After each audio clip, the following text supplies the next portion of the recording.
ನಮಸ್ಕಾರ. ಇವತ್ತು ಶುಕ್ರವಾರ ಬೆಳಗ್ಗೆ 5:30 ಆಗಿದೆ. ನಾನು ಬೆಳಗ್ಗೆ ಎದ್ದ ತಕ್ಷಣ ಬೆಳಗಿನ ತಿಂಡಿಗೆ ರೆಡಿ ಮಾಡ್ಕೋತಾ ಇದ್ದೀನಿ. ನಾನು ನೈಟೇ ಸ್ಟವ್ ಎಲ್ಲ ಒರೆಸ್ಬಿಟ್ಟು ಪಾತ್ರೆಗಳಿರೋದೆಲ್ಲ ಉಜ್ಜಿಟ್ಕೊಂಡಿದ್ದೆ. ಸೊ ಅದಕ್ಕೆ ಬೆಳಗ್ಗೆ ಎದ್ದ ತಕ್ಷಣ ತಿಂಡಿಗೆ ರೆಡಿ ಮಾಡ್ಕೋತಾ ಇದ್ದೀನಿ. ತಿಂಡಿಗೆ ನಾನು ಇಡ್ಲಿ ಮಾಡಿ ಇಲ್ಲಿ ಚಟ್ನಿ ಮಾಡ್ಕೊಳ್ಳೋಣ ಅಂತ ಹೇಳಿ ಫಸ್ಟು ಇಡ್ಲಿ ಪಾತ್ರೆನ ತೊಗೊಂಡೆ. ಇಲ್ಲಿ ನಮ್ಮ ಮನೆಯಲ್ಲಿ ಸಿಲ್ವರ್ ಇಡ್ಲಿ ಪಾತ್ರೆ ಇರೋದು. ಇಲ್ಲಿ 2 ಪ್ಲೇಟಿಂದು 12 ಇಡ್ಲಿ ಆಗುತ್ತೆ. ಸ್ವಲ್ಪ ದೊಡ್ಡದಾಗುತ್ತೆ ಇಡ್ಲಿ. ತುಂಬ ಚೆನ್ನಾಗಿರುತ್ತೆ ಸಿಲ್ವರ್ ಪಾತ್ರೆಯಲ್ಲಿ ಇಡ್ಲಿ ಮಾಡಿಕೊಂಡ್ರೆ. ಈಗ ಇಲ್ಲಿ ಒಂದು ಮಾರ್ಕ್ ಕೊಟ್ಟಿರ್ತಾರೆ, ಆ ಮಾರ್ಕರು ನಾವು ಇಡ್ಲಿ ಮಾಡ್ಕೊಳ್ಳೋಕ್ಕೆ ನೀರು ಹಾಕ್ಕೊಂಡು ಕಾಯಕ್ಕೆ ಇಟ್ಟಿದ್ದೀನಿ. ಇಡ್ಲಿ ನೀರು ಚೆನ್ನಾಗಿ ಕುದಿಯೋಷ್ಟರಲ್ಲಿ ನಾನಿಲ್ಲಿ ಇಡ್ಲಿ ಸ್ಟ್ಯಾಂಡ್ಗೆ ಒಂದು ಸ್ವಲ್ಪ ಆಯಿಲ್ ಹಾಕಿ ಎಲ್ಲ ಹೋಲ್ಸ್ಗೂ ನೀಟಾಗಿ ಸ್ಪ್ರೆಡ್ ಮಾಡ್ಕೋತೀನಿ. ಈ ರೀತಿ ನಾವು ಆಯಿಲ್ ಹಾಕ್ಕೊಳ್ಳೋದ್ರಿಂದ ಇಡ್ಲಿ ಹಿಟ್ಟು ಸ್ಟ್ಯಾಂಡ್ಗೆ ಇಟ್ಕೊಳ್ಳಲ್ಲ. ಸೊ ಮತ್ತು ಇಡ್ಲಿ ನಾವು ನೀಟಾಗಿ ತಕ್ಕೋಬೋದು. ಸೊ ಅದಕ್ಕೆ ನಾನಿಲ್ಲಿ ಆಯಿಲೆಲ್ಲ ಸವರ್ಕೋತಾ ಇದ್ದೀನಿ. ಆಯಿಲ್ ಸವರ್ಕೊಂಡಾದ್ಮೇಲೆ ಇಲ್ಲಿ ನಾನು ಇಡ್ಲಿ ಹಿಟ್ಟನ್ನು ತೊಗೊಂಡು ಸ್ಟ್ಯಾಂಡ್ಗೆ ಹಾಕೋತೀನಿ. ಸೊ ಇಡ್ಲಿ ಹಿಟ್ಟು ನಾನು ನೆನ್ನೆನೇ ನೆನೆಸಿ ರಾತ್ರಿ ರುಬ್ಬಿಟ್ಕೊಂಡಿದ್ದೆ. ಸೊ ಅದನ್ನು ಇಲ್ಲಿ ಮಿಕ್ಸ್ ಮಾಡ್ಕೋತಾ ಇದ್ದೀನಿ. ಈಗ ನಾನು ನೈಟೇ ಯಾವಾಗ್ಲೂ ಇಡ್ಲಿ ಹಿಟ್ಟನ್ನು ರುಬ್ಬಿದಾಗ ಉಪ್ಪು ಹಾಕಿ ಮಿಕ್ಸ್ ಮಾಡಿ ಇಟ್ಬಿಡ್ತೀನಿ. ನಾನು ಯಾವುದೇ ರೀತಿ ಸೋಡಾ ಏನೂ ಬಳಸಲ್ಲ. ನಾವು ಅವಲಕ್ಕಿ ಹಾಕೋದ್ರಿಂದ ಇಡ್ಲಿ ಹಿಟ್ಟು ಚೆನ್ನಾಗಿ ಸಾಫ್ಟಾಗಿ ಬರುತ್ತೆ. ಇಡ್ಲಿ ಯಾವುದೇ ಕಾರಣಕ್ಕೂ ಗಟ್ಟಿ ಆಗಲ್ಲ. ಮತ್ತು ಉದ್ದಿನಬೇಳೆ ನಾನಿಲ್ಲಿ 4 ಲೋಟ ಅಕ್ಕಿಗೆ 1 ಲೋಟ ಆಗೋಷ್ಟು ಉದ್ದಿನಬೇಳೆ ಹಾಕೋತೀನಿ. ಸೊ ಅದು ಹದ ಚೆನ್ನಾಗಿ ಬರುತ್ತೆ, ಸಾಫ್ಟಾಗಿ ಬರುತ್ತೆ ಇಡ್ಲಿ. ಈಗ ಇಡ್ಲಿ ಹಿಟ್ಟನ್ನು ಒಂದ್ಸರಿ ಚೆನ್ನಾಗಿ ಮಿಕ್ಸ್ ಮಾಡ್ಕೊಂಡಾದ್ಮೇಲೆ ಸ್ಟ್ಯಾಂಡ್ಗೆ ಹಾಕ್ಕೋತಾ ಇದ್ದೀನಿ. ಇಡ್ಲಿ ಆಗಲಿ ದೋಸೆ ಆಗಲಿ ಚೆನ್ನಾಗಿ ಬರಬೇಕಂದ್ರೆ ಅವಲಕ್ಕಿ ಆದರೂ ಹಾಕ್ಕೋಬೋದು. ಅವಲಕ್ಕಿ ಬದಲು ನಾವು ನೈಟು ಮಿಕ್ಕಿರುತ್ತಲ್ಲ ಅನ್ನನ, ಸೊ ಆ ಅನ್ನನ ಸಹ ಹಾಕಿ ರುಬ್ಕೊಂಡ್ರೆ ಇಡ್ಲಿ ಅಥವಾ ದೋಸೆ ಸಾಫ್ಟಾಗಿ ಬರುತ್ತೆ, ತುಂಬ ಚೆನ್ನಾಗಿ ಬರುತ್ತೆ. ಈಗ ಹಿಟ್ಟನ್ನು ನಾನು ಇಲ್ಲಿ ಇಡ್ಲಿ ಸ್ಟ್ಯಾಂಡ್ಗೆ ಹಾಕ್ಕೊಂಡಿದ್ದಾಯಿತು. ಈಗ ನೀರು ಚೆನ್ನಾಗಿ ಕುದೀತಾ ಇದೆ ಇಡ್ಲಿ ಪಾತ್ರೆಯಲ್ಲಿ. ಸೊ ಇಡ್ಲಿ ಪಾತ್ರೆಗೆ ಸ್ಟ್ಯಾಂಡ್ ಎರಡನ್ನೂ ಇಟ್ಬಿಟ್ಟು ಒಂದು 5-10 ನಿಮಿಷ ನಾವು ಚೆನ್ನಾಗಿ ಇಡ್ಲಿನ ಬೇಯಿಸ್ಕೋಬೇಕು.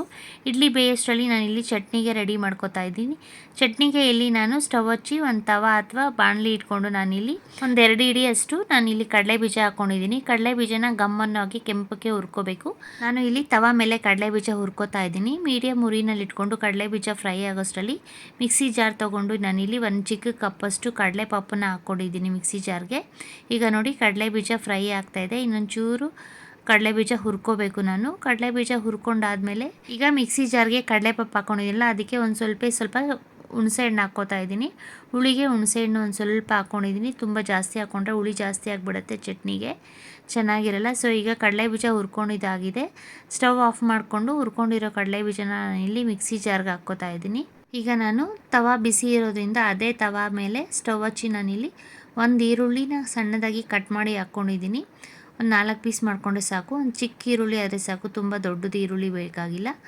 ಮತ್ತು ನಾನಿಲ್ಲಿ ಒಂದು 7-8 ಎಸಲಷ್ಟು ಬೆಳ್ಳುಳ್ಳಿ ಹಾಕೋತಾ ಇದ್ದೀನಿ. ಮತ್ತು ನಾನಿಲ್ಲಿ ಖಾರಕ್ಕೆ ಒಂದು 7-8 ಹಸಿಮೆಣ್ಸಿನ್ಕಾಯಿನ ಹಾಕಿ ಚೆನ್ನಾಗಿ ಈರುಳ್ಳಿ ಬೆಳ್ಳುಳ್ಳಿ ಹಸಿಮೆಣ್ಸಿನ್ಕಾಯಿನ ಒಂದು ಸ್ವಲ್ಪ ಹೊತ್ತು ಡ್ರೈ ಫ್ರೈ ಮಾಡ್ಕೋತಾ ಇದ್ದೀನಿ. ಆಯಿಲ್ ಬೇಕಾದರೆ ಹಾಕ್ಕೋಬೋದು, ಇಲ್ಲಾಂದರೆ ಹಾಗೇ ತವನ ಮೇಲೆ ಫ್ರೈ ಮಾಡಿಕೊಂಡ್ರೆ ಸಾಕು. ಇದು ಸ್ವಲ್ಪ ಫ್ರೈ ಆದರೆ ಸಾಕು, ತುಂಬ ಏನು ಫ್ರೈ ಆಗೋದು ಬೇಡ. ಲೈಟಾಗಿ ಫ್ರೈ ಮಾಡಿಕೊಂಡು ನಾವು ಕಡಲೆಬೀಜ ಮತ್ತು ಕಡಲೆಪಪ್ಪನ್ನ ಮಿಕ್ಸಿಗೆ ಹಾಕ್ಕೊಂಡಿದ್ದೀವಲ್ಲ ಅದ್ರ ಜೊತೆ ನಾನಿಲ್ಲಿ ಈರುಳ್ಳಿ ಬೆಳ್ಳುಳ್ಳಿ ಮತ್ತು ಹಸಿಮೆಣ್ಸಿನ್ಕಾಯಿನ ಹಾಕ್ಕೋತಾ ಇದ್ದೀನಿ.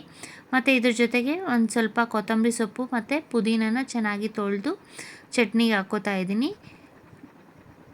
ಈಗ ನೋಡಿ ಕೊತ್ತಂಬರಿ ಸೊಪ್ಪು ಮತ್ತು ಪುದೀನನ ಹಾಕ್ಕೊಂಡಿದ್ದೀನಿ.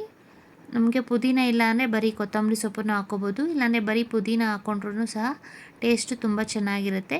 ಈಗ ನಾನು ಈರುಳ್ಳಿ ಬೆಳ್ಳುಳ್ಳಿ ಹಸಿಮೆಣ್ಸಿನ್ಕಾಯಿನೂ ಸಹ ಮಿಕ್ಸಿ ಜಾರ್ಗೆ ಹಾಕ್ಕೊಂಡು ಇದಕ್ಕೆ ಒಂದು ಸ್ವಲ್ಪ ಶುಂಠಿ ಹಾಕ್ಕೋತಾ ಇದ್ದೀನಿ. ಒಂದು ಸ್ವಲ್ಪ ಹಾಕ್ಕೋಬೇಕು ಶುಂಠಿ ಹಾಕ್ಕೊಂಡು ಇಲ್ಲಿ ಉಪ್ಪು ಹಾಕ್ಕೊಂಡು ಈಗ ನಾನು ಒಂದು ಅರ್ಧ ಚಿಪ್ಪಷ್ಟು ಕೊಬ್ಬರಿ ಹಾಕ್ಕೋತಾ ಇದ್ದೀನಿ. ಹಸಿ ಕೊಬ್ಬರಿನ ಸಣ್ಣದಾಗಿ ಕಟ್ ಮಾಡಿ ಹಾಕ್ಕೋತಾ ಇದ್ದೀನಿ. ಮಿಕ್ಸಿ ಜಾರಲ್ಲಿ ಈ ರೀತಿ ಕಟ್ ಮಾಡಿ ಹಾಕ್ಕೊಂಡ್ರೆ ಬೇಗ ನುಣ್ಣಕ್ಕಾಗುತ್ತೆ ಅಂತ ನಾನು ಕೊಬ್ಬರಿನ ಸಣ್ಣದಾಗಿ ಹೆಚ್ಚಿ ಹಾಕ್ಕೋತಾ ಇದ್ದೀನಿ. ನಾವು ಕಲ್ಲಿದ್ದರೆ ಕಲ್ಲಲ್ಲಿ ಜಜ್ಜಿಬಿಟ್ಟು ಸಹ ಮಿಕ್ಸಿ ಜಾರ್ಗೆ ಹಾಕ್ಕೊಂಡ್ರೆ ಬೇಗ ನುಣ್ಣಕ್ಕಾಗುತ್ತೆ.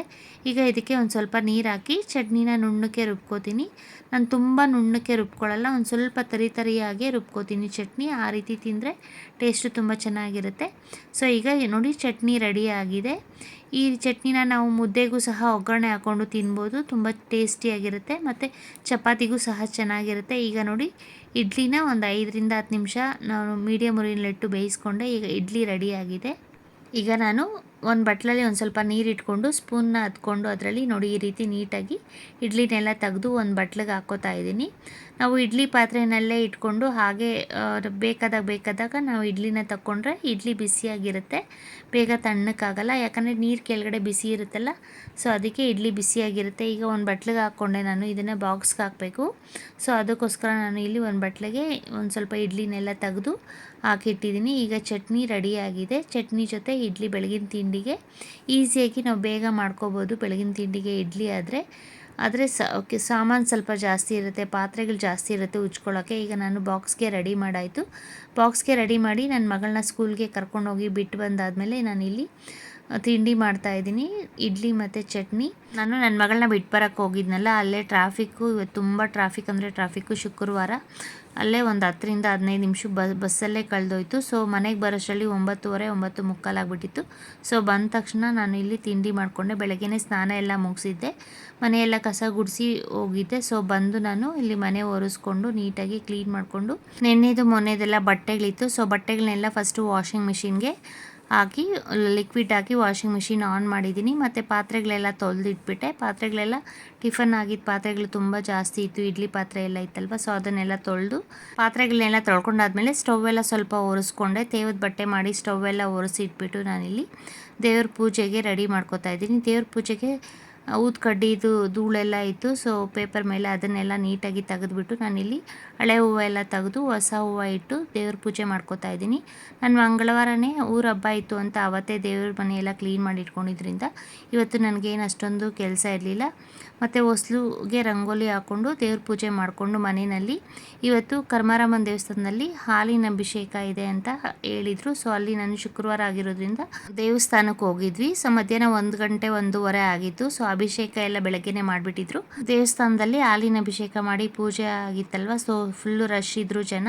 ಸೊ ಅಲ್ಲಿ ಪೂಜೆ ಎಲ್ಲ ಮುಗಿಸ್ಕೊಂಡು ಮತ್ತು ಪ್ರಸಾದ ಕೊಟ್ಟರು. ಪ್ರಸಾದ ತೊಗೊಂಡು ಮನೆಗೆ ಬರೋಷ್ಟರಲ್ಲಿ 2:30 ಆಗಿತ್ತು. ನಾನು ಮನೆಗೆ ಬಂದು ದೋಸೆ ಮತ್ತು ಚಟ್ನಿ ಇತ್ತಲ್ಲ, ಸೊ ಅದನ್ನೇ ನಮ್ಮ ಹಸ್ಬೆಂಡ್ಗೆ ಹಾಕ್ಕೊಟ್ಟೆ. ನಾನು ಪ್ರಸಾದ ತೊಗೊಂಬಂದಿದ್ದೆ. ಇವತ್ತು ಬೆಳಗ್ಗೆಯಿಂದ ಮಧ್ಯಾಹ್ನದವರೆಗೂ ನನ್ನ ದಿನಚರಿ ಮುಗಿದಿದೆ. ಸೊ ನಾನು ಮಾಡೋ ವಿಡಿಯೋಸ್ ನಿಮ್ಗೆ ಇಷ್ಟ ಆದರೆ, ಯೂಸ್ಫುಲ್ ಅನಿಸಿದ್ರೆ ಪ್ಲೀಸ್ ಲೈಕ್ ಮಾಡಿ, ಶೇರ್ ಮಾಡಿ, ಸಬ್ಸ್ಕ್ರೈಬ್ ಮಾಡಿ. Thank you.